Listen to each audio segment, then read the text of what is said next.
The moment my parents handed my 15-year-old brother Jake a brand new Apple Watch while sliding a college pamphlet across the table to me, I knew my childhood was officially over. The birthday cake sat between us with "Happy Birthday, Jake" written in blue frosting, even though it was my 18th birthday. My parents didn't even notice the mistake. I forced a smile and laughed along with their jokes about my practical gift, while my heart shattered into 1,000 pieces. Jake needed me. Jake was struggling. Jake's needs, as always, were what mattered most. "So you want me to come back to take care of Jake's emotional needs?" I said slowly. "Not because you value me as a son, but because Jake functions better when I'm around to support him." My parents exchanged another look, and I could see the truth in their faces. They hadn't come looking for me because they loved me. They'd come looking for me because my absence was making their golden child less perfect. "That's not what we meant," my father said, but his voice lacked conviction. "That's exactly what you meant," I replied. "And it's exactly why I'm not coming home." Pierce pulled out his phone. "Mr. and Mrs. Morrison, perhaps we should contact local authorities. Patrick is clearly being influenced by people who don't have his best interests at heart." "I'm 18, I said firmly. "I can live wherever I want and work wherever I want. And what I want is to stay here with people who actually see my value instead of just my usefulness." My mother's composure finally cracked completely. "Fine, stay here with these people. See how much they care about you when you're struggling. You'll come crawling back when you realize how hard the real world is." "I've been living in the real world for 6 weeks, I told her. "It's been hard, but it's also been honest. Nobody here lies to me about loving me while stealing from me. Nobody here tells me I'm part of the family while treating me like hired help." She turned toward the door, then spun back around for one final shot. "When you fail here, don't expect us to rescue you. You're choosing these strangers over your own family. That's something you'll have to live with."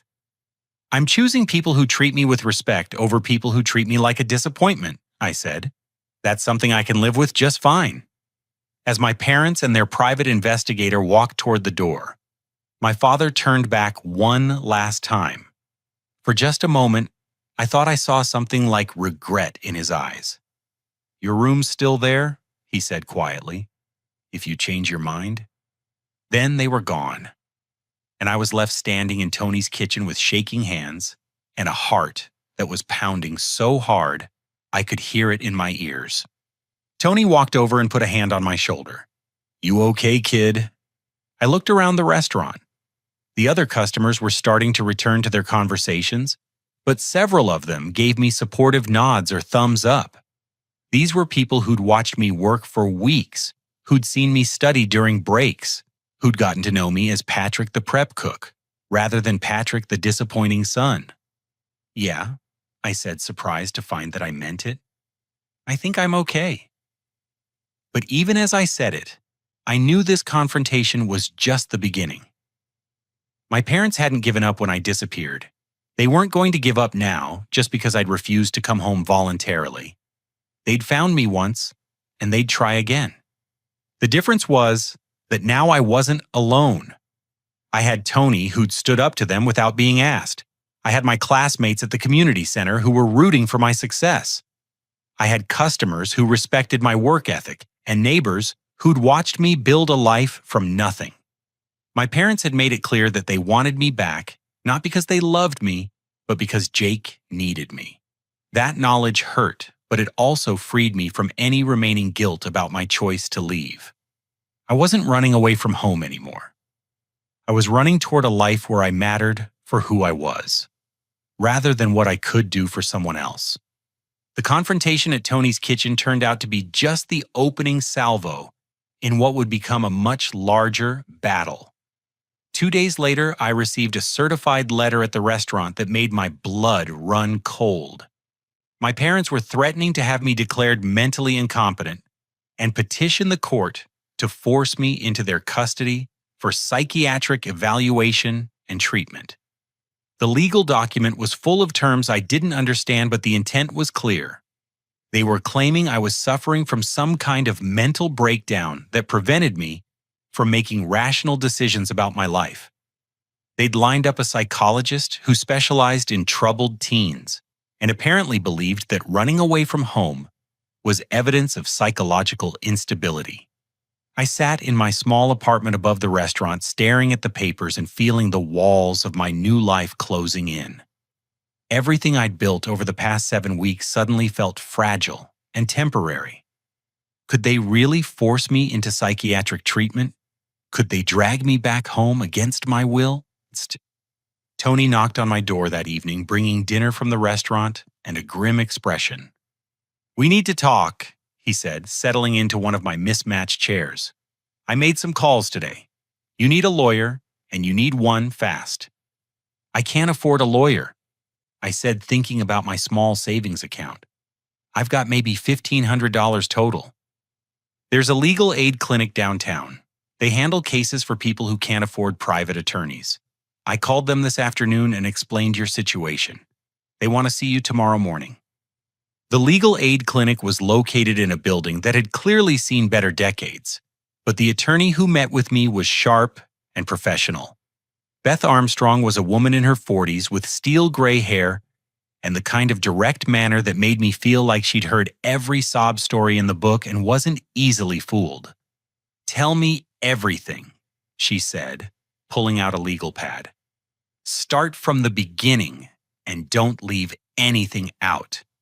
I spent 2 hours going through the entire story, from years of favoritism to the stolen college fund to my parents' attempt to have me declared mentally incompetent.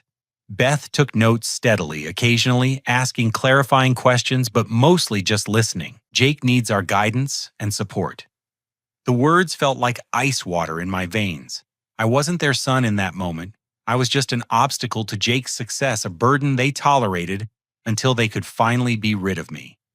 I turned the door handle as quietly as possible and stepped out into the cool October night. The street was empty, lit only by scattered streetlights.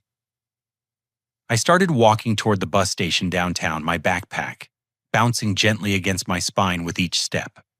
I didn't look back at the house where I'd spent 18 years trying to earn love that was never going to come.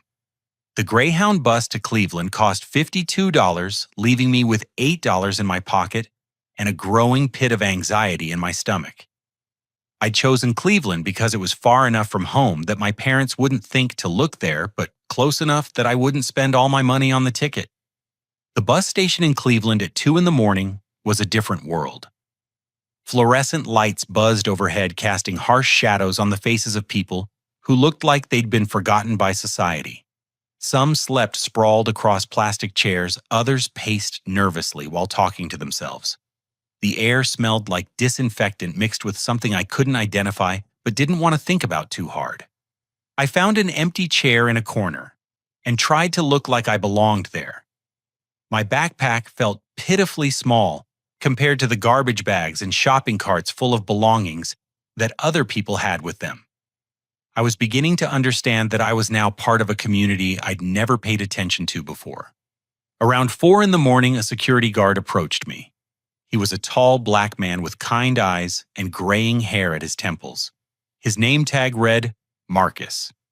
"Son, you can't sleep here," he said, but his voice was gentle. "Station rules." "I'm not sleeping," I said, trying to sound confident. "Just waiting for the morning buses." Marcus studied my face for a moment, then sat down in the chair next to me. "How old are you?" 18. "You got somewhere to go when the sun comes up?" I shrugged, not trusting my voice to stay steady if I tried to answer. Marcus reached into his pocket and pulled out a thermos. He unscrewed the cap, which doubled as a cup, and poured steaming coffee into it. "Here. You look like you need this more than I do." The coffee was black and strong, but it warmed my hands and gave me something to focus on, besides the fear that was threatening to overwhelm me. Marcus didn't ask any more questions, just sat with me in comfortable silence until the first morning buses started arriving. "Listen," he said, as he prepared to continue his rounds, "there's a diner about 6 blocks from here called Tony's Kitchen. Owner's name is Tony DeLuca. tell him Marcus sent you and you're looking for work. He might have something for you." I spent my last $8 on a gas station breakfast burrito and walked the 6 blocks to Tony's Kitchen. It was a small place wedged between a laundromat and a check-cashing store with red vinyl booths and a counter that looked like it had been there since the 1970s. The smell of bacon and coffee hit me as I walked in, making my stomach growl despite the burrito. Behind the counter was a stocky man in his 60s with salt and pepper hair and forearms covered in tattoos. He looked up from the grill when I entered, his dark eyes suspicious. "We're not hiring," he said before I could speak. "Marcus from the bus station sent me," I said quickly. "He said you might have work." Tony's expression softened slightly at the mention of Marcus's name. "You ever wash dishes before?" "Yes, sir. I worked at Murphy's Diner back home." "Where's home?" "Used to be Ohio.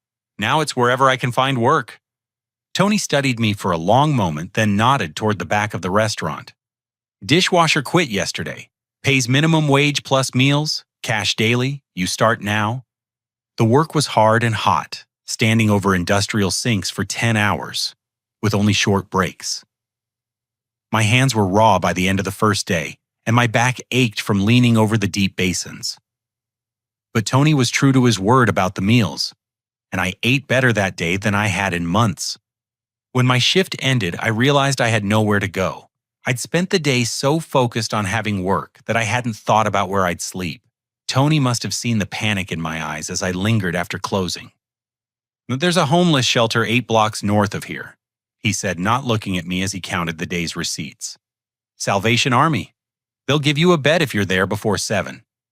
I made it to the shelter with 15 minutes to spare. The building was old and institutional, with long hallways that echoed with the sounds of dozens of people trying to find dignity in a system designed to strip it away. But it was clean and warm, and the volunteers who checked me in treated me like a human being, rather than a problem to be solved. My roommate was an elderly man named Frank, who'd served 3 tours in Vietnam before losing his leg to an IED. He'd been homeless for 2 years after medical bills bankrupted him, and his wife left. Despite everything he'd been through, Frank had a gentle humor that made the cramped space feel less desperate. "First night?" he asked as I settled onto the thin mattress. "Yes, sir." "Gets easier. Not easy, but easier. You got work?" "Washing dishes at Tony's Kitchen?"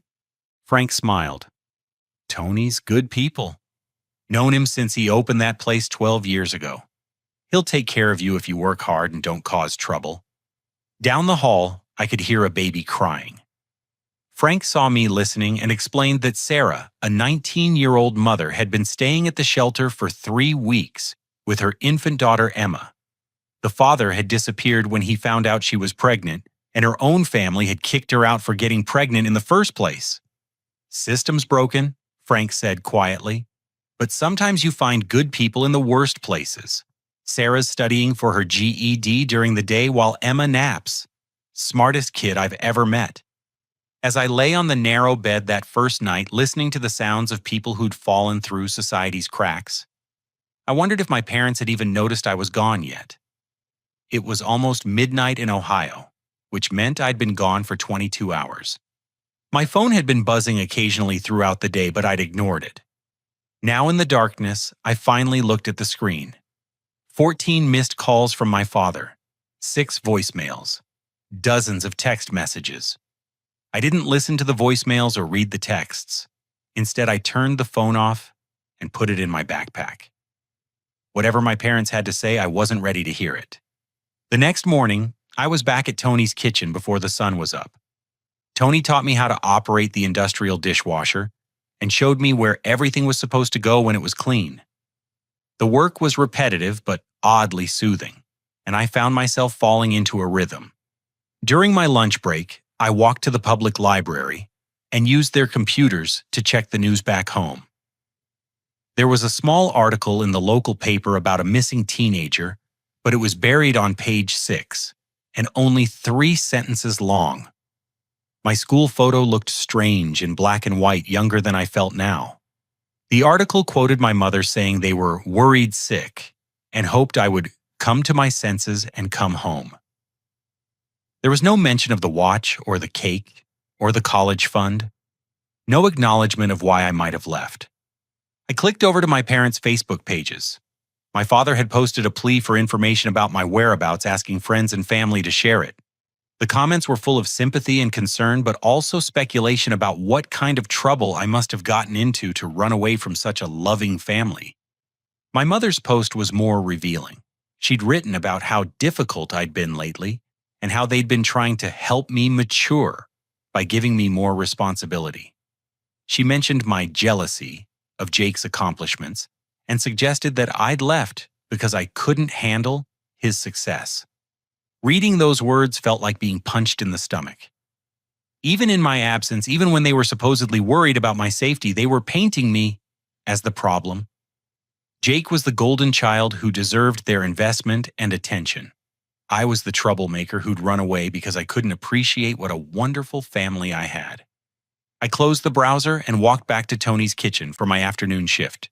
I scrubbed dishes until my hands were numb, grateful for the simple clarity of soap and hot water and the satisfaction of making something dirty clean again. That night at the shelter, I met Sarah properly. She was younger than I'd expected, with tired eyes but a determined set to her jaw. Emma was a beautiful baby with dark hair and the biggest brown eyes I'd ever seen. Sarah was feeding her a bottle in the common area when I introduced myself. "Frank told me you're working at Tony's," she said. "That's great. He's one of the few restaurant owners around here who doesn't treat homeless people like criminals." "How long have you been here?" I asked. 3 weeks. Emma and I age out of the youth program next month, so I'm trying to save enough for a deposit on an apartment. It's hard when you're paying for daycare and formula and trying to study. I thought about my $60 an hour wage at Tony's and how much that would mean to someone trying to support a baby. "What are you studying?" "Getting my GED first, then hopefully nursing school. I want Emma to grow up seeing her mom work toward something better." That night, I lay awake thinking about the difference between Sarah's courage and my parents' cowardice. Sarah was 18 just like me, but she was fighting every day to build a future for herself and her daughter. My parents were adults with jobs and a house and all the advantages in the world. But they'd chosen to tear down one son to build up another. By the end of my first week in Cleveland, I'd established a routine. Work at Tony's from 6 in the morning until 4 in the afternoon, dinner at the shelter, evening at the library studying for my GED online. Back to the shelter by 9 for lights out. Tony had started trusting me with more responsibilities, letting me help with food prep during slow periods. I discovered I actually enjoyed cooking, something I'd never had the chance to explore at home. My mother had always treated the kitchen like her private domain, and Jake had never shown any interest in learning. On Friday night, as I was finishing my shift, Tony handed me my pay in cash as usual. But this time there was an extra $20. "Bonus for your first week," he said gruffly. "You're a good worker, better than the last 3 kids I hired." I stared at the money in my hand. It was the first time in my life that someone had recognized my work with more than just words. Tony hadn't given me the bonus because he was my parent and felt obligated. He'd given it to me because I'd earned it. "Thank you, Mr. DeLuca." "Just Tony and Patrick?" "Yes, sir." "Whatever happened that made you end up here, don't let it make you bitter. Bitter people don't last long in this business or in this world." That night, I turned my phone back on for the first time in a week. The voicemails and texts had stopped after day 3, but there was one new message from a number I didn't recognize. It was from a local news station back home. "Hi, Patrick. This is Jennifer Mills from Channel 7 News. We're doing a story about missing teenagers and would love to speak with you about your situation. Your parents are very concerned and would like to share their side of the story. Please call me back." Their side of the story. As if my leaving was just a misunderstanding that could be cleared up with better public relations. I deleted the message without listening to the rest and turned the phone off again. Whatever story my parents were telling back home, I was writing a new one here in Cleveland. It was harder and scarier than anything I'd ever done, but for the first time in my life, it was mine. 3 weeks into my new life in Cleveland, I was starting to believe I might actually make it. Tony had offered me a small apartment above the restaurant for $200 a month, which was less than half what I'd been making working full-time. The space wasn't much larger than my bedroom back home, but it had a tiny kitchen, a bathroom with a shower that actually had decent water pressure. And most importantly, it was mine. The apartment came furnished with a single bed, a small table with two mismatched chairs, and a dresser that had seen better decades. But I'd never been happier to have so little. Every morning I woke up knowing that no one was going to compare me to someone else or tell me I wasn't trying hard enough or wasn't worth their investment. Tony had also promoted me from dishwasher to prep cook, which meant learning to use the big industrial knives and preparing vegetables, sauces, and marinades for the daily menu. My hands were developing calluses from the knife work, but I found the precision and rhythm of chopping oddly meditative. "You got good knife skills," Tony told me one morning as I finished preparing vegetables for the lunch rush. "You ever think about culinary school?" The question caught me off guard. No one in my family had ever asked me what I wanted to study or what career interested me. All conversations about the future had centered around Jake's potential and how to maximize it. "I don't know," I said honestly. "I never really thought about it. There's a community college program not far from here. Part-time classes, mostly evenings. Good reputation. You should look into it." That afternoon during my break, I walked to the Cleveland Community College campus. It was bigger than I'd expected, with modern buildings and students who looked like they came from all different backgrounds and age groups. The culinary arts program occupied an entire building with professional-grade kitchens that made Tony's setup look like a home kitchen. I picked up a brochure and application from the admissions office. The program was 2 years long and cost about $8,000 total, which seemed impossibly expensive until I realized I could take classes part-time and continue working at Tony's. Financial aid was available, and they had a work-study program that placed students in local restaurants for credit and pay. Walking back to Tony's, I felt something I hadn't experienced in a long time. Excitement about my future. For 18 years, I'd been told that my role was to support Jake's dreams and not ask for too much for myself. Now suddenly I was surrounded by people who seemed to think my dreams mattered too. That evening, I went to the community center where GED classes were held 3 nights a week. My teacher, Mrs. Rodriguez, was a woman in her 50s who'd been teaching adult education for 20 years. She had a warm smile and an endless patience for students who were returning to education after difficult starts in life. "Patrick Wright," she said, as I settled into a desk near the back of the classroom. "How's the studying going?" "Good, I think. I'm ready for the practice test whenever you think I should take it." "Let's do that next week. I think you'll surprise yourself with how well you do." The other students in the class were a mix of ages and backgrounds, but we'd all ended up in the same place for different reasons. There was Carlos, a 23-year-old former gang member who was trying to turn his life around after getting out of prison. Jessica was a 17-year-old mother working 2 jobs while trying to finish her education. David was a 45-year-old construction worker who dropped out in 10th grade and was finally getting his diploma so he could qualify for supervisor positions. During break, Carlos and I often talked about work and future plans. He was hoping to get into an electrician apprenticeship program, something that would give him steady work and keep him away from his old neighborhood and old friends. "You got it easier than most of us," he told me one night as we walked to the bus stop together. "You got family to fall back on if things get rough." I didn't correct him. It was easier to let people assume I had a safety net than to explain why I was estranged from my parents. But the truth was, I felt more supported by my GED classmates and my co-workers at Tony's than I ever had by my own family. Jessica was especially inspiring to watch. She came to class 3 nights a week after working a morning shift at a gas station and an afternoon shift cleaning office buildings. Her daughter stayed with her grandmother during class, and Jessica often showed up with textbooks covered in coffee stains and notes written on napkins from whatever restaurant she'd grabbed dinner. My daughter's going to see her mama graduate, she told me one night when I complimented her dedication. And she's going to know that education matters even if you have to fight for it. 1 month into my new routine, I finally decided to check my phone messages. I'd been carrying the phone with me, but keeping it turned off, telling myself I needed to focus on getting stable before dealing with my past. There were 47 voicemails from my father. The early ones were angry, demanding that I come home and stop being dramatic. By the second week, his tone had shifted to pleading. The most recent messages were just him crying and begging me to call back. There were only 3 messages from my mother, all within the first few days. She sounded annoyed rather than worried, as if my leaving was an inconvenience, rather than a crisis. In the last message, she told me I was being selfish and hurting Jake by taking attention away from his college preparation. Jake had left 2 messages.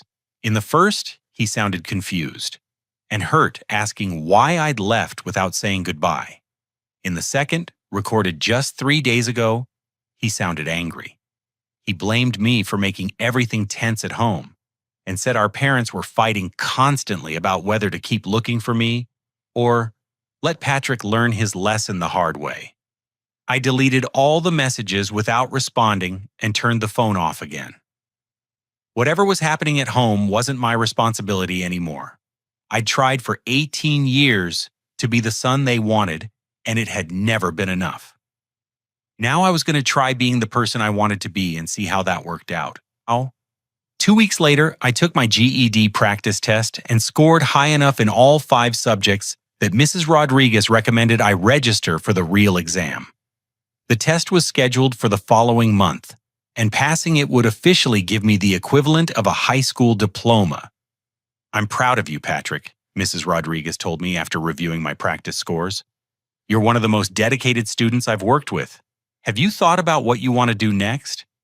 I told her about the culinary program at the community college, and her face lit up. "That's perfect. You know I have a friend who teaches in that program, Professor Martinez. I could put in a good word for you if you're interested." For the first time in months, I thought about social media. Back home, Jake's Instagram was probably full of pictures from baseball games and family dinners and college visits. My parents' Facebook pages were likely documenting his achievements and their pride in his success. But I was proud of my achievements too, even if they weren't the kind that got shared on social media. I was proud that I'd found work and housing and was pursuing my education. I was proud that I'd made friends who respected me and mentors who believed in my potential. I was proud that I was learning to cook and discovering talents I never knew I had. That night, I created new social media accounts under the name Patrick Thomas instead of Patrick Morrison. I wasn't ready to be found by my old life, but I wanted to document my new one. I posted a picture of a dish I'd helped prepare at Tony's with a caption about learning to cook and pursuing my GED. The response was immediate and encouraging. My classmates from the community center liked and commented on the post. Tony's regular customers who'd gotten to know me over the past month shared it with supportive messages. Even Mrs. Rodriguez found my account and left a comment about how proud she was of my progress. For the first time in my life, I felt like I was building something that belonged to me.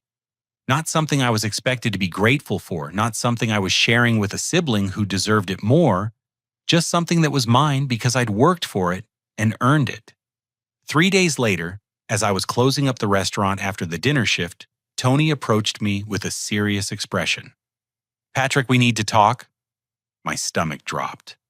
Had I done something wrong? Was he firing me?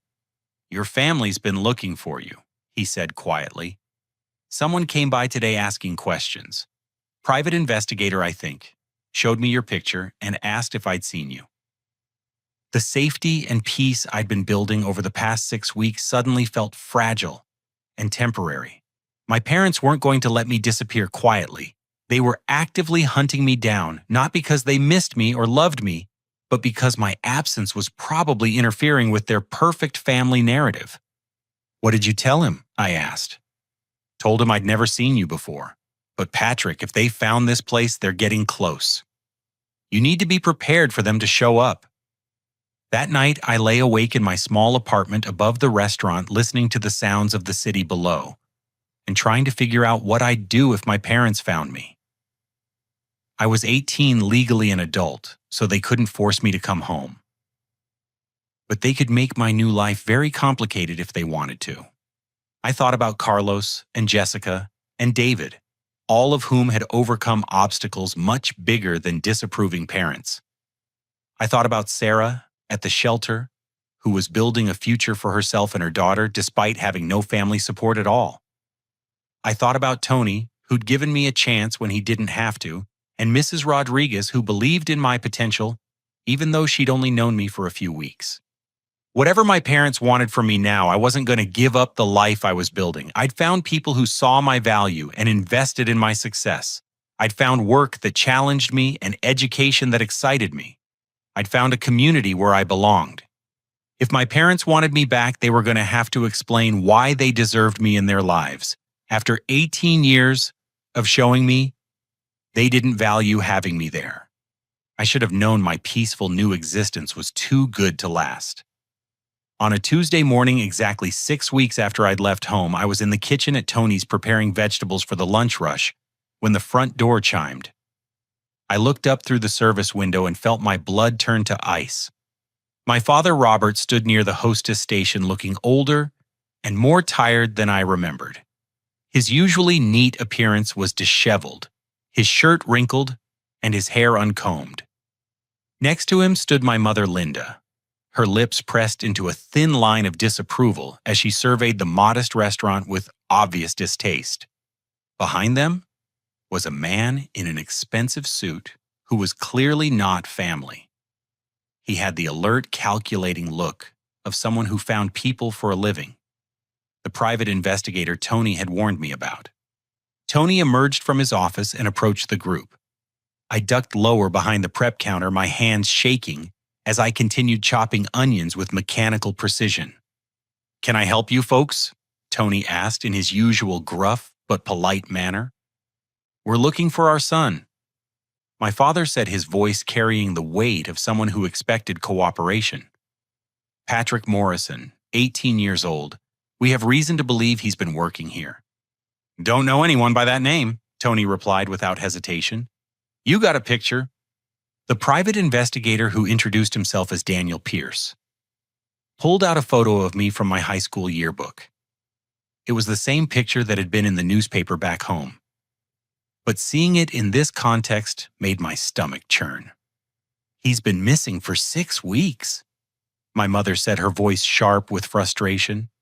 "We know he's in this area because his phone was tracked to this neighborhood before he turned it off." Phone tracking. I hadn't even thought about that. My parents hadn't just hired a private investigator. They'd been monitoring my location electronically until I'd finally turned the phone off permanently 3 weeks ago. "Like I said, never seen him," Tony repeated. "But if you want to leave your information, I'll keep an eye out." "This is ridiculous," my mother snapped. "We know he's here. Patrick always was dramatic, and this is just another one of his attempts to get attention. He needs to stop this nonsense and come home." My father placed a hand on her arm, trying to calm her down, but she shrugged him off. "We've been patient long enough," she continued.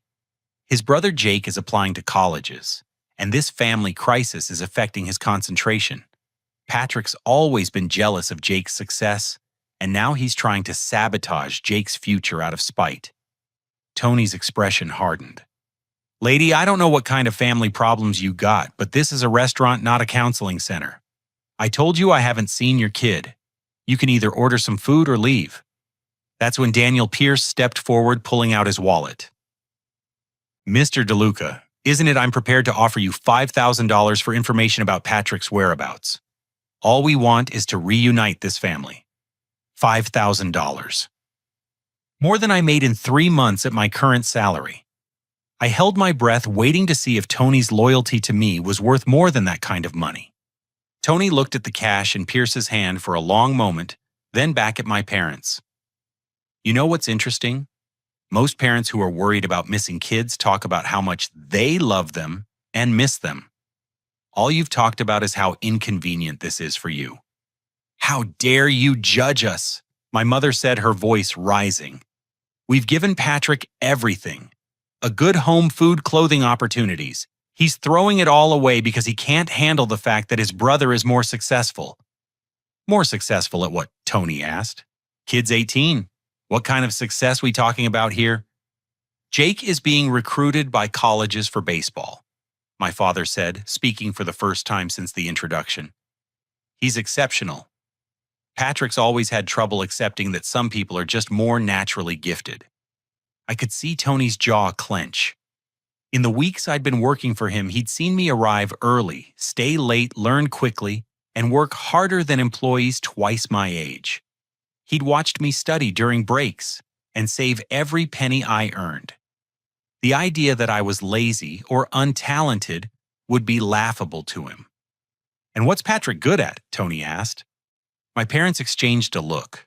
The pause that followed was answer enough. "Patrick's always been more of a follower," my mother finally said. "He needs structure and guidance. That's why we need to bring him home." Sounds like what he needs is a family that notices when he's doing well, instead of just when he's causing problems, Tony replied. Now, like I said, I haven't seen your boy. But if I did see him, I'd probably tell him to stay far away from people who talk about him like he's a burden. Pierce tried a different approach. "Mr. DeLuca, we have reason to believe Patrick may be involved with dangerous individuals. He's been staying at homeless shelters associating with criminals and drug addicts. His family is concerned for his safety." That accusation made my anger spike. Frank, the veteran, who'd shared his wisdom and warmth during my first nights at the shelter. Sarah, the teenage mother working 2 jobs to support her baby. Carlos trying to build a legitimate life after his mistakes. These people had shown me more genuine care in 6 weeks than my family had in 18 years. Tony's response was immediate and fierce. "Mister, you clearly don't know much about the people you're talking about. I know most of the folks at that shelter, and they're good people, dealing with bad circumstances. A lot more honest than some people in fancy houses who steal from their own kids." The words hung in the air like an accusation. My mother's face went pale. "What did you say?" my father asked quietly.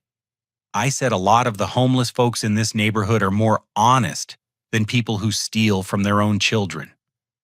Funny thing about working in a restaurant in this part of town. You hear stories. You learn about families who take their kids' money and spend it on the golden child. You see what real abuse looks like." My mother stepped forward, her voice dangerous. "How dare you accuse us of abuse? We never laid a hand on Patrick."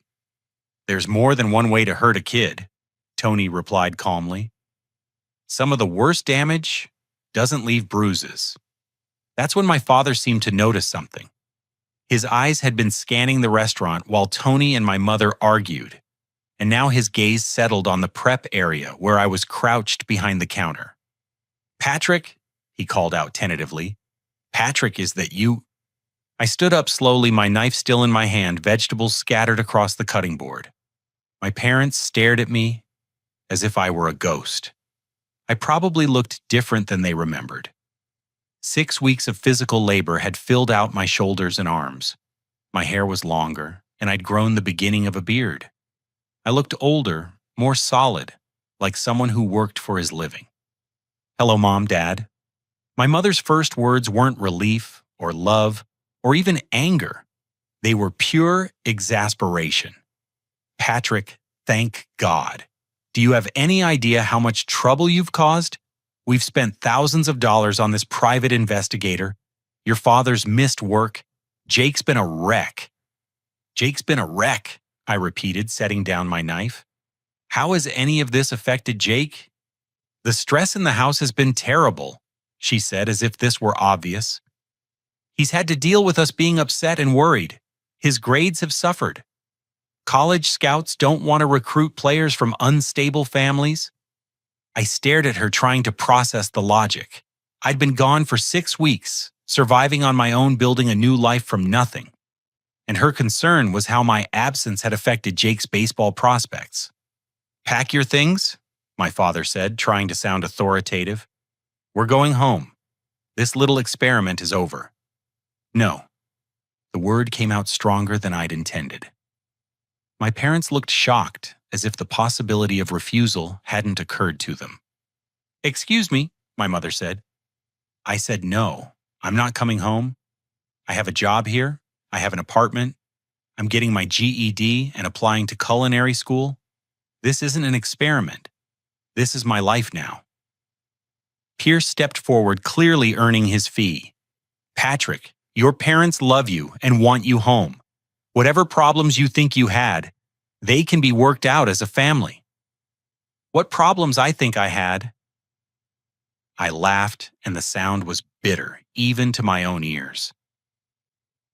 "You want to know what problems I had? They spent my college fund on Jake's baseball coaching. They took money out of my savings account without telling me. They forgot it was my birthday and put Jake's name on my cake. They canceled my graduation party to pay for Jake's summer camp." "Those are misunderstandings," my father said quickly. "We can explain everything." "Then explain this," I said, pulling my phone out of my pocket. I'd screenshot some of their Facebook posts before deleting the app. "Explain why Mom posted about how difficult and jealous I am. Explain why you told Aunt Carol that you only need to worry about Jake's future because I'll figure something out on my own." My mother's face went red. "You were eavesdropping on private conversations. I was living in the same house and listening to my parents talk about why I don't matter as much as my brother." The restaurant had gone quiet except for our voices. Other customers were pretending not to stare, but I could feel their attention. Tony's regular customers had gotten to know me over the past month and a half. They'd seen me work hard and heard me talk about my goals. Now they were seeing my parents treat me like a runaway child, rather than a young adult who'd made a deliberate choice about his life. "You're 18, Pierce said, changing tactics. "You can't support yourself long-term on a dishwasher's salary? Your parents are offering you a home food help with college. Why would you choose to struggle when you don't have to—" Before I could answer, Tony stepped forward. "For the record, Patrick's not a dishwasher anymore. He's a prep cook, and a good one. He's also one of the hardest working kids I've ever hired. And he's got more integrity in his little finger than some people have in their whole bodies." "This is none of your business," my mother snapped at Tony. "Patrick is our son." "And he's my employee," Tony shot back. "Good employees are hard to find. I'm not letting you drag away one of the best workers I've ever had just because you suddenly remembered you have 2 kids instead of 1. That's when my father said something that changed everything. "Patrick, we need you to come home. Jake's struggling without you there. His anxiety has gotten worse since you left. He needs his big brother." The admission hung in the air like a confession. Not that they missed me or loved me or were worried about my welfare. Jake needed me. Jake was struggling. Jake's needs, as always, were what mattered most. "So you want me to come back to take care of Jake's emotional needs?" I said slowly. "Not because you value me as a son, but because Jake functions better when I'm around to support him." My parents exchanged another look, and I could see the truth in their faces. They hadn't come looking for me because they loved me. They'd come looking for me because my absence was making their golden child less perfect. "That's not what we meant," my father said, but his voice lacked conviction. "That's exactly what you meant," I replied. "And it's exactly why I'm not coming home." Pierce pulled out his phone. "Mr. and Mrs. Morrison, perhaps we should contact local authorities. Patrick is clearly being influenced by people who don't have his best interests at heart." "I'm 18, I said firmly. "I can live wherever I want and work wherever I want. And what I want is to stay here with people who actually see my value instead of just my usefulness." My mother's composure finally cracked completely. "Fine, stay here with these people. See how much they care about you when you're struggling. You'll come crawling back when you realize how hard the real world is." "I've been living in the real world for 6 weeks, I told her. "It's been hard, but it's also been honest. Nobody here lies to me about loving me while stealing from me. Nobody here tells me I'm part of the family while treating me like hired help. She turned toward the door, then spun back around for one final shot. When you fail here, don't expect us to rescue you. You're choosing these strangers over your own family. That's something you'll have to live with. I'm choosing people who treat me with respect over people who treat me like a disappointment, I said. That's something I can live with just fine. As my parents and their private investigator walked toward the door, my father turned back one last time. For just a moment, I thought I saw something like regret in his eyes. "Your room's still there?" he said quietly. "If you change your mind." Then they were gone, and I was left standing in Tony's kitchen with shaking hands and a heart that was pounding so hard I could hear it in my ears. Tony walked over and put a hand on my shoulder. "You okay, kid?" I looked around the restaurant. The other customers were starting to return to their conversations, but several of them gave me supportive nods or thumbs up. These were people who'd watched me work for weeks, who'd seen me study during breaks, who'd gotten to know me as Patrick the prep cook, rather than Patrick the disappointing son. "Yeah," I said, surprised to find that I meant it. "I think I'm okay." But even as I said it, I knew this confrontation was just the beginning. My parents hadn't given up when I disappeared. They weren't going to give up now just because I'd refused to come home voluntarily. They'd found me once, and they'd try again. The difference was that now I wasn't alone. I had Tony, who'd stood up to them without being asked. I had my classmates at the community center who were rooting for my success. I had customers who respected my work ethic and neighbors who'd watched me build a life from nothing. My parents had made it clear that they wanted me back, not because they loved me, but because Jake needed me. That knowledge hurt, but it also freed me from any remaining guilt about my choice to leave. I wasn't running away from home anymore.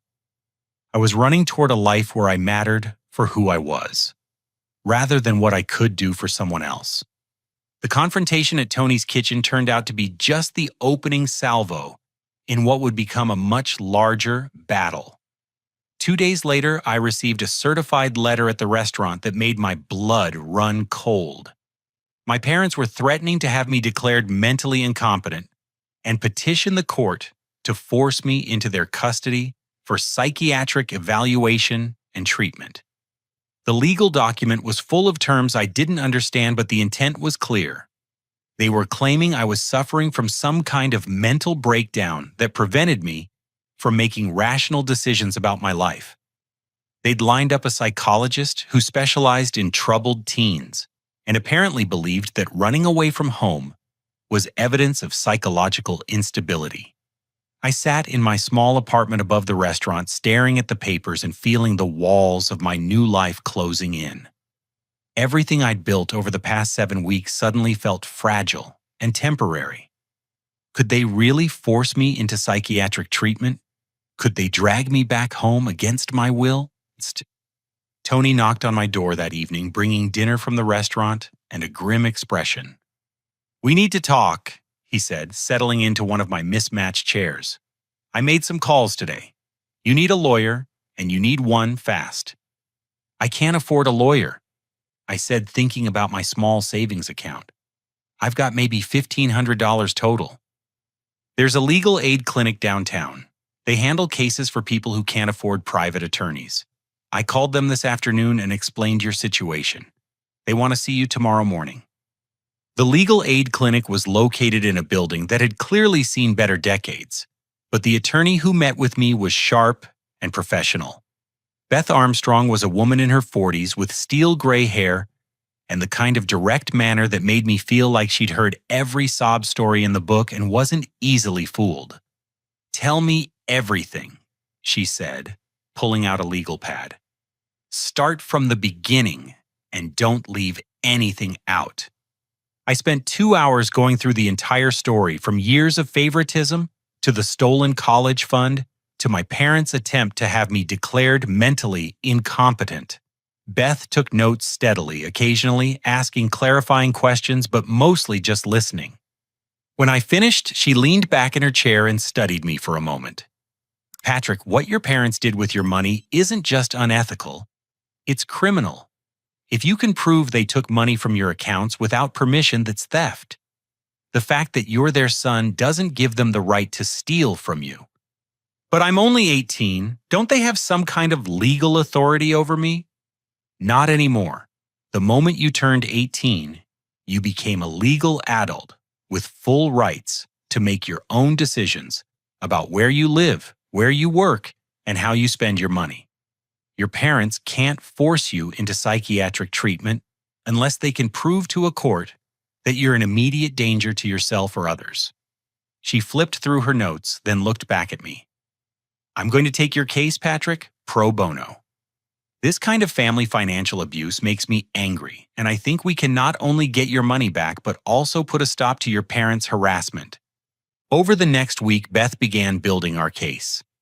She subpoenaed my bank records, which showed a clear pattern of unauthorized withdrawals that coincided with payments to Jake's baseball coaching and equipment expenses. She also requested documentation of the college fund my parents had mentioned, which revealed that money specifically earmarked for both children had been spent entirely on Jake's activities. The investigation revealed something even more disturbing. My grandmother had left me a $10,000 inheritance when she died 3 years ago, money that was supposed to be held in trust until I turned 18. My parents had forged my signature on documents transferring that money to Jake's college fund. This is fraud, Beth told me as we reviewed the documents in her office. Your parents didn't just spend money they'd saved for both of you. They stole money that was legally yours and gave it to your brother. The evidence was overwhelming, but that didn't make the legal process any easier. My parents hired their own attorney, an expensive-looking man who immediately began painting me as a troubled teen who'd been manipulated by unsavory characters into making false accusations against his loving family. The local newspaper picked up the story, running articles about family disputes and missing teen found living on streets. The coverage was frustratingly vague, focusing more on the drama than the facts. My parents gave interviews portraying themselves as heartbroken parents whose son had been brainwashed by people who wanted to exploit him. But something unexpected happened. The story resonated with other people who'd experienced similar family dynamics. Letters started arriving at the legal aid clinic from adults who'd grown up in households where one child was clearly favored over another. Support donations came in to help with legal expenses. Local business owners who'd heard about the case through Tony began offering encouragement and assistance. 3 weeks into the legal proceedings, I was working the dinner shift at Tony's when Jake walked in alone. He looked terrible, thinner than I remembered, with dark circles under his eyes. He sat at the counter and waited until I could take a break to talk to him. "Can we go somewhere private?" he asked, his voice barely above a whisper. We went up to my apartment and Jake sat heavily on my small couch. For several minutes, neither of us spoke. "I didn't know," he finally said, "about the college fund, about Grandma's money, about any of it." I studied my younger brother's face, trying to determine if this was genuine or if my parents had sent him to manipulate me into dropping the legal case. "What did you think was happening?" I asked carefully. "Mom and Dad always told me you were jealous of me, that you left because you couldn't handle my success. They said you were making up stories about favoritism to hurt our family." Jake's voice cracked on the last words, and I could see that he was struggling to hold back tears. "But then I heard them talking to their lawyer," he continued, "about the money they took from your accounts, about forging your signature, and I realized that everything you said was true." I felt a mix of vindication and sadness. I'd been right about the financial abuse, but that meant Jake had been unwittingly complicit in it for years. "Jake, you were just a kid. You didn't know they were stealing from me to pay for your activities." "But I should have noticed that you never got anything. I should have wondered why I had all these opportunities and you didn't. I was so focused on making them proud that I never thought about whether they were being fair to you." He looked around my small apartment, taking in the secondhand furniture and modest accommodations. "Is this really better than being at home?" he asked. I thought about how to answer that question honestly. My apartment was tiny, and my savings account was small. I worked long hours for modest pay and was pursuing my education at night while living paycheck to paycheck. Yes, I said without hesitation. It's better because it's honest. Nobody here lies to me about loving me while stealing from me. Nobody here tells me I'm part of the family while treating me like I don't matter. Jake was quiet for another long moment. The house feels wrong without you there. Mom and Dad fight all the time now. Dad says it's because he's worried about you, but Mom says it's because you're being dramatic and causing problems for no reason. What do you think? I think they don't know how to handle the fact that one of their kids stood up to them. And I think they're scared that people will find out they're not as perfect as they pretend to be. That evening after Jake left, I called Beth to tell her about our conversation. She was interested in the possibility of Jake testifying about what he'd witnessed at home, but she warned me that it could drive an even bigger wedge between me and my family.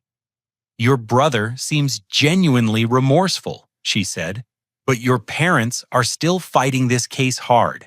They're claiming that you've been manipulated by outside influences and that your accusations are part of some kind of psychiatric episode.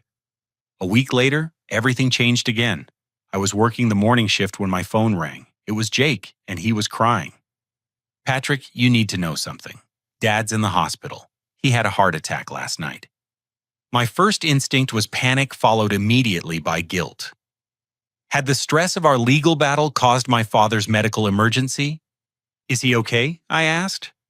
He's stable, but the doctors say it was stress-related.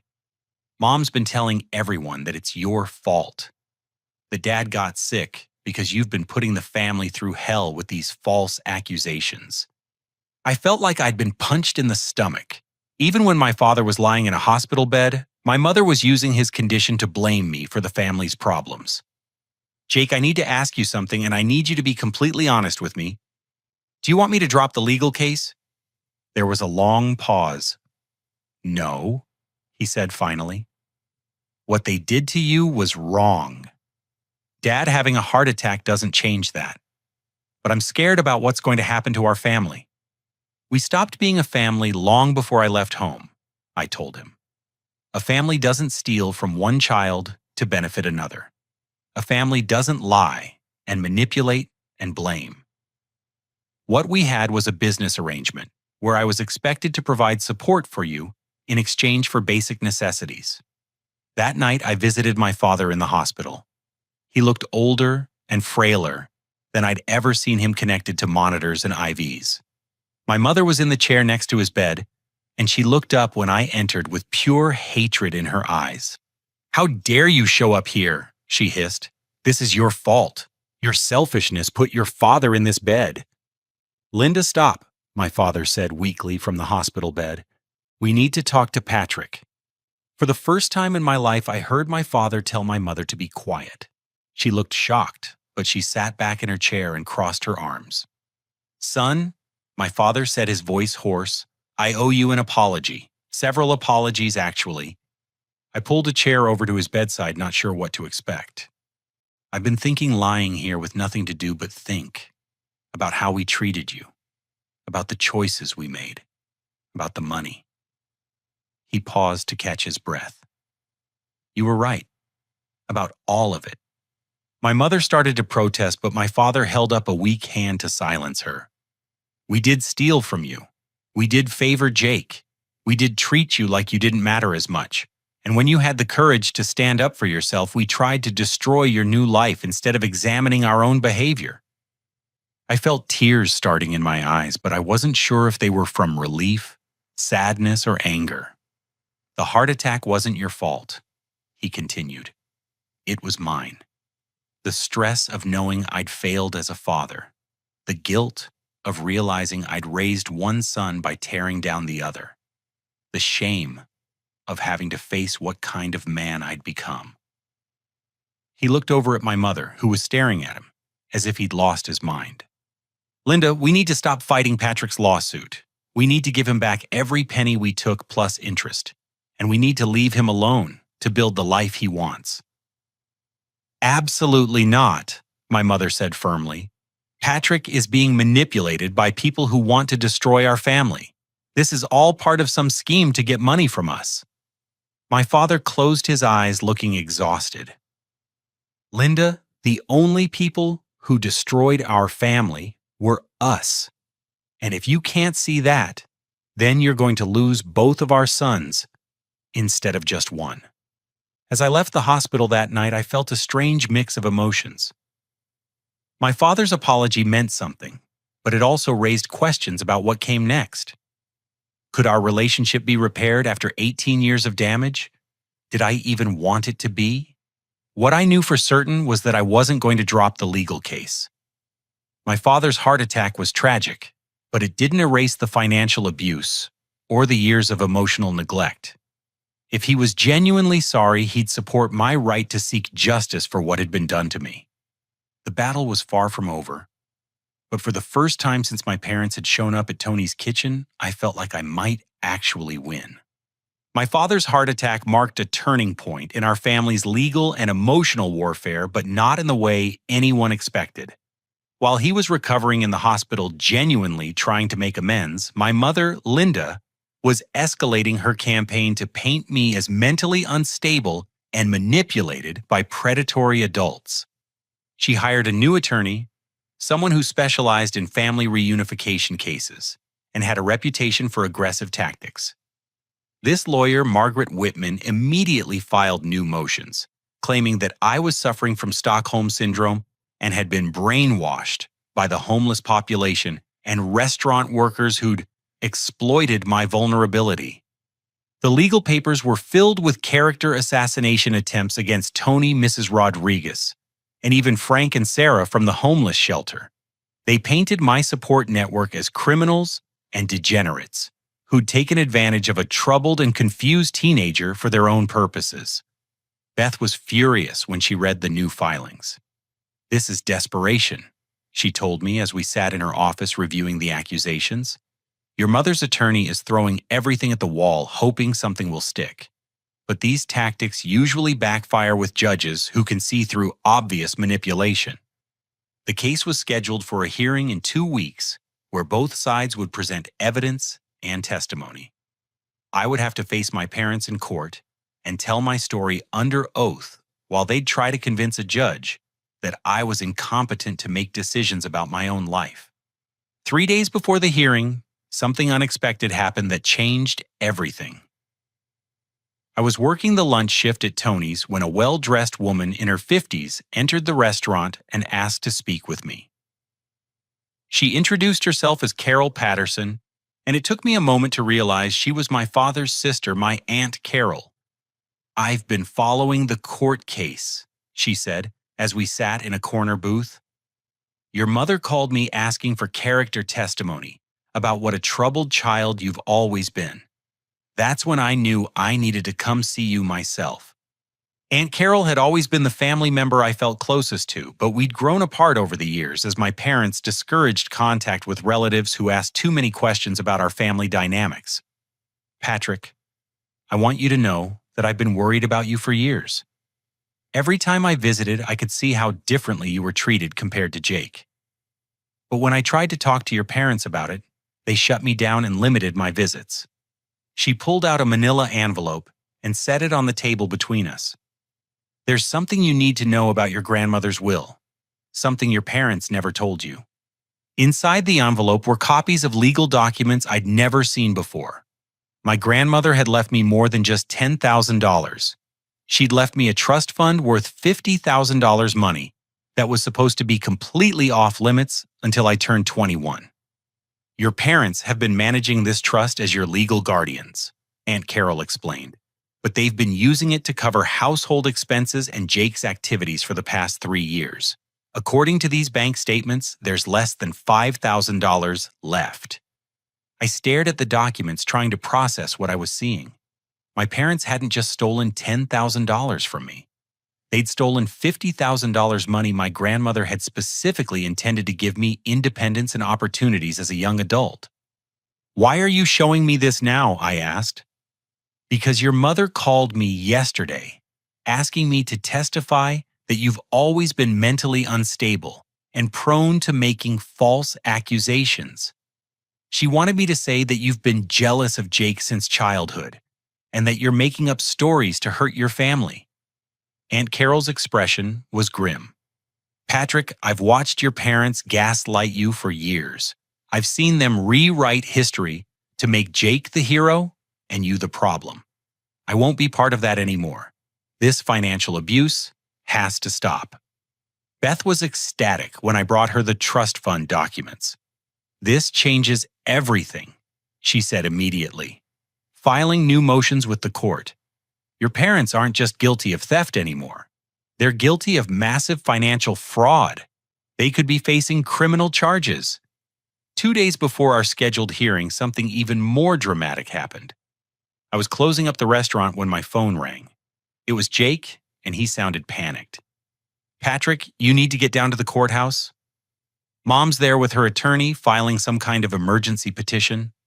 I heard her on the phone saying she's going to have you declared mentally incompetent tonight so you can't testify tomorrow. I called Beth immediately, and she met me at the courthouse within 30 minutes. What we discovered there was shocking, even by my mother's standards. She was attempting to file an emergency psychiatric hold petition claiming that I'd threatened suicide and was an immediate danger to myself. The petition was based on completely fabricated evidence, including alleged text messages I'd supposedly sent threatening to harm myself. She'd even lined up a psychiatrist who'd never met me but was willing to sign a statement recommending immediate, involuntary commitment. This is perjury, Beth told the emergency duty judge when we arrived to contest the petition. Ms. Morrison is filing false documents in an attempt to prevent her son from testifying in tomorrow's hearing about her financial fraud. The judge, the Honorable Patricia Williams, was a no-nonsense woman in her 60s who clearly had little patience for family court theatrics. She listened to my mother's attorney present their fabricated evidence, then asked to see my phone to verify the alleged threatening text messages. Of course, no such messages existed. The number my mother claimed I'd sent them from wasn't even my current phone number. When Beth pointed out these discrepancies, Judge Williams' expression grew increasingly stern. Ms. Morrison. The judge said, addressing my mother directly, filing false documents with this court is a serious crime. Are you certain these text messages came from your son? My mother's attorney tried to interrupt, but Judge Williams silenced her with a look. I asked Ms. Morrison, not you, counselor. Ma'am, I'm giving you one chance to withdraw this petition before I refer this matter to the district attorney's office for prosecution. For a moment, I thought my mother might actually back down. But then her attorney whispered something in her ear and her expression hardened. Your Honor, my son is clearly being manipulated by dangerous individuals. These restaurant workers and homeless people have brainwashed him into believing false memories about his childhood. He's not competent to make decisions about his own welfare. Judge Williams leaned back in her chair and studied my mother for a long moment. Ma'am, I've been presiding over family court for 23 years. I've seen every kind of family dysfunction imaginable.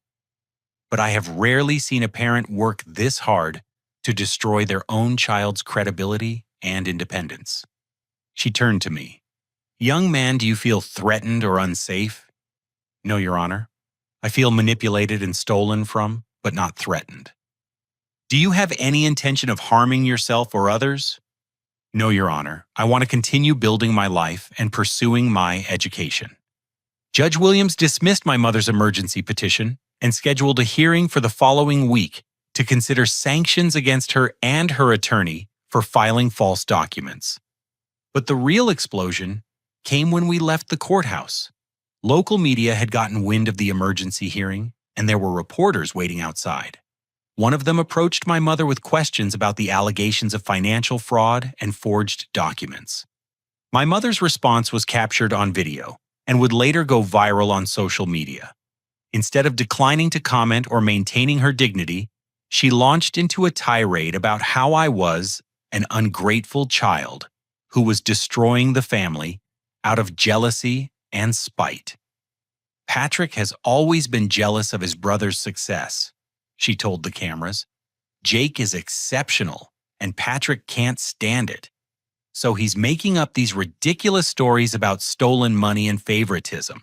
It's all lies designed to get attention and hurt Jake's college prospects. The reporter then asked about the trust fund documents Aunt Carol had provided. My mother's face went pale when she realized the media knew about the $50,000 theft. "That money was used for family expenses," she said defensively. "Patrick's grandmother wanted to help the whole family, not just him. A powerful act, but the will specifically designates the money as a trust fund for Patrick alone," the reporter pointed out. That's when my mother completely lost control. "Patrick doesn't deserve that money. He's never worked for anything in his life. Jake is the one with potential. Jake is the one who deserves investment and support." The footage was devastating. Here was my mother on camera admitting that she believed Jake deserved financial support that had been legally designated for me. She was essentially confessing to the theft while trying to justify it. The story exploded on social media overnight. People who'd grown up in similar family dynamics shared their own stories of favoritism and financial abuse. Mental health professionals commented on the psychological damage caused by scapegoating one child while elevating another. Legal experts discussed the criminal implications of the trust fund theft. By morning, my mother's attorney had withdrawn from the case. Margaret Whitman issued a statement saying she couldn't continue representing a client who'd lied to her about the facts and filed false documents with the court. But I wasn't celebrating yet. The media attention was overwhelming, and I worried about how it would affect my quiet life in Cleveland. More importantly, I knew my mother wouldn't give up just because one strategy had failed. If anything, the public humiliation would make her more desperate and dangerous. 2 days later, I got confirmation of my fears. Tony called me at 6 in the morning, his voice tight with anger. "Patrick, you need to get down here right away. Someone vandalized the restaurant last night." When I arrived at Tony's kitchen, I found the front windows covered with spray-painted words "liar" and "thief" and "family destroyer." Someone had also slashed the tires on Tony's car and thrown rocks through his apartment windows. There was no proof my mother was responsible, but the timing was too coincidental to ignore. She was escalating from legal warfare to direct intimidation. That's when I realized this battle wasn't just about money anymore. It was about whether my mother would accept any limits on her control over my life, or whether she'd rather destroy everything than admit she'd been wrong. The war was far from over, but I wasn't fighting it alone anymore. I had legal representation, family support from Aunt Carol community backing from Tony and his customers, and most importantly, documentation of every crime my parents had committed. Whatever my mother tried next, I was ready for her. The vandalism at Tony's kitchen turned out to be my mother's final strategic mistake. The security camera from the check cashing store next door had captured clear footage of her throwing rocks at the restaurant windows at 2 in the morning, her face clearly visible under the streetlight. When Beth presented this evidence to both the family court judge and the police, the entire dynamic of our case shifted. My mother was arrested and charged with vandalism and intimidation. More importantly, Judge Williams ruled that her pattern of escalating harassment and false legal filings demonstrated a complete disregard for the law and the welfare of her own son. The court case that I'd been dreading turned into a straightforward presentation of evidence. Beth laid out the financial documents showing years of theft from my accounts and trust fund. Aunt Carol testified about my grandmother's intentions for the money and the attempts to silence her when she questioned my parents' treatment of me. Even Jake, despite enormous pressure from our mother, testified truthfully about the favoritism he'd witnessed throughout our childhood. The most powerful moment came when Judge Williams asked my father, who'd been released from the hospital and was attending court against his cardiologist's advice, whether he wanted to contest the evidence of financial fraud. "No, Your Honor," he said quietly.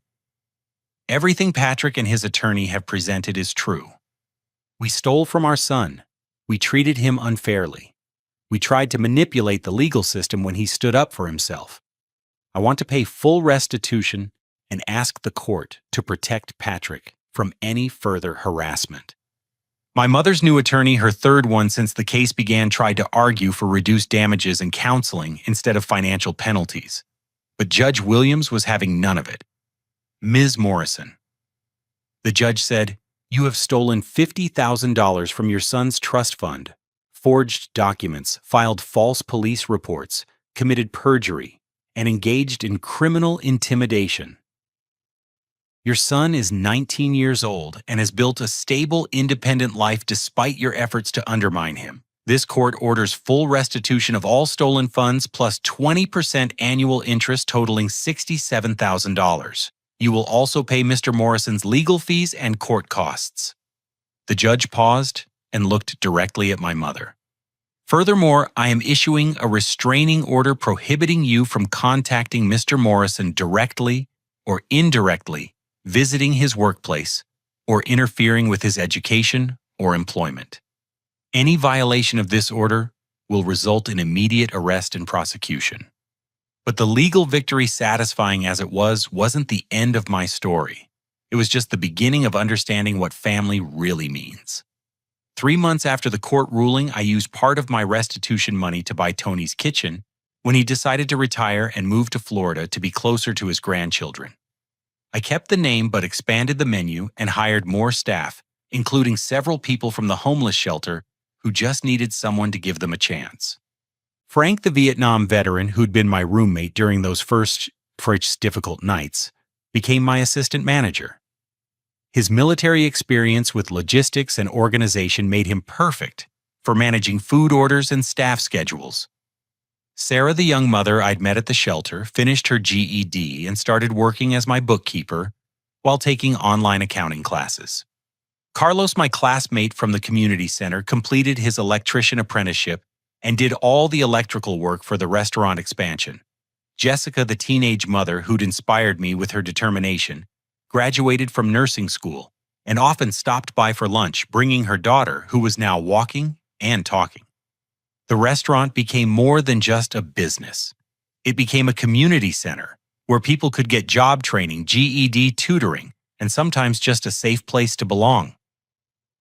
I started a program where formerly homeless individuals could work in exchange for meals and small apartment deposits. Local social workers began referring clients to us, and other restaurants in the area started similar programs. My relationship with Jake slowly began to heal. He'd graduated from high school and received baseball scholarship offers, but he surprised everyone by choosing to attend Cleveland State University so he could be closer to me and work part-time at the restaurant. He wanted to understand the business and learn what real work felt like instead of having everything handed to him. I spent 18 years being told I was special because I could hit a baseball, he told me one evening as we closed up the restaurant together. But watching you build all this, seeing how hard you work and how many people you're helping, I realized I don't know anything about being actually valuable to other people. My father visited once a month, always calling first and always respecting my boundaries.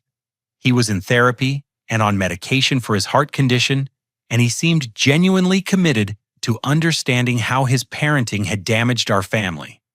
We were slowly building a relationship based on honesty rather than obligation, but it was careful work that couldn't be rushed. I never spoke to my mother again after the court case ended. According to Jake, she doubled down on her narrative that I was mentally ill and manipulated by criminals. She'd moved to another state and rarely contacted the rest of the family. Some people might say I should feel sorry for her, but I'd learned that you can't save someone who refuses to acknowledge they need saving. The restaurant's success led to other opportunities. I was invited to speak at community colleges about entrepreneurship and overcoming family dysfunction. A local food magazine wrote a feature story about our job training program. 3 other cities reached out asking for advice on starting similar community-based restaurant programs. But the most meaningful recognition came from an unexpected source. Mrs. Rodriguez, my GED teacher who'd become a mentor and friend, nominated me for a community service award from the mayor's office. 6 months after buying the restaurant, I found myself standing in Cleveland City Hall, receiving a key to the city for my work with homeless individuals and at-risk youth. As I stood at the podium looking out at the audience, I saw faces that told the story of my new life. Tony and his wife had flown back from Florida for the ceremony. Frank sat in the front row wearing his old military dress uniform. Sarah was there with little Emma, who was now 2, and calling me Uncle Patrick. Carlos and Jessica sat with their families, both of them thriving in careers they'd built through education and hard work. Beth Armstrong was there, having become not just my attorney but a friend, who occasionally stopped by the restaurant to check on our legal compliance and enjoy our famous meatloaf. Even Aunt Carol had driven down from Ohio, proud to see the man her nephew had become, despite the odds stacked against him. 2 years ago, I thought family was something you were born into, I said during my acceptance speech. I thought it was about blood and obligation and loyalty you owed regardless of how you were treated.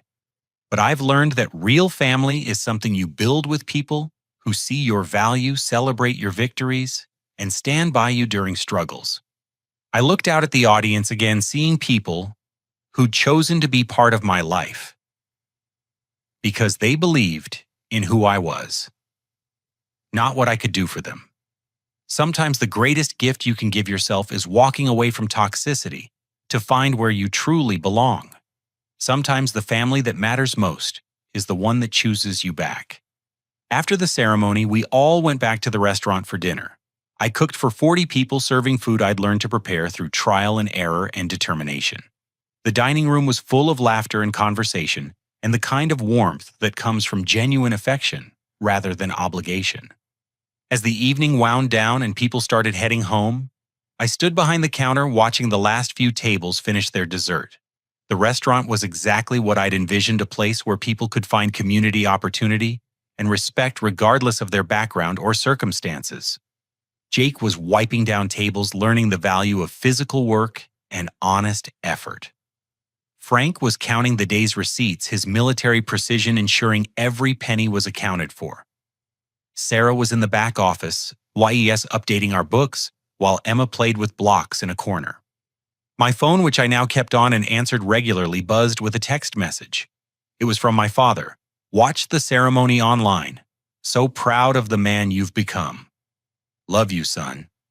I smiled and typed back, "Thanks, Dad. Love you too." It had taken 19 years of painful separation and a legal battle to get to that simple exchange. But it was worth every struggle to reach a place where love was freely given rather than conditionally offered. As I locked up the restaurant that night and climbed the stairs to my apartment, which I'd expanded into the space above the neighboring storefront, I thought about the scared 18-year-old who'd left home with nothing but a hoodie and $60. That kid had thought he was running away from his family. He'd had no idea he was actually running toward it. Now, looking ahead to culinary school applications, restaurant expansion plans, and a future filled with people who valued him for exactly who he was, I knew I'd made the right choice. The best families aren't the ones you're born into. They're the ones you build with people who choose to love and support you unconditionally. And if you're someone who's struggling in a family that doesn't see your worth, someone who's being told you're not good enough or not deserving of investment and love, I want you to know something important. You deserve better. You deserve to be valued. You deserve to have your achievements celebrated and your dreams supported. What was the hardest part of building your chosen family? Have you ever had to walk away from toxic relationships to find healthier ones? I'd love to hear your stories in the comments below. And if this story resonated with you, please like this video, subscribe to the channel for more stories about overcoming family dysfunction, and share it with someone who might need to hear that they're not alone. Thank you for listening to my journey. Remember that your worth isn't determined by how your family treats you. It's determined by the love and respect you give and receive from people who truly see you. Keep building the life you deserve, one day at a time. Until next time, take care of yourselves and each other.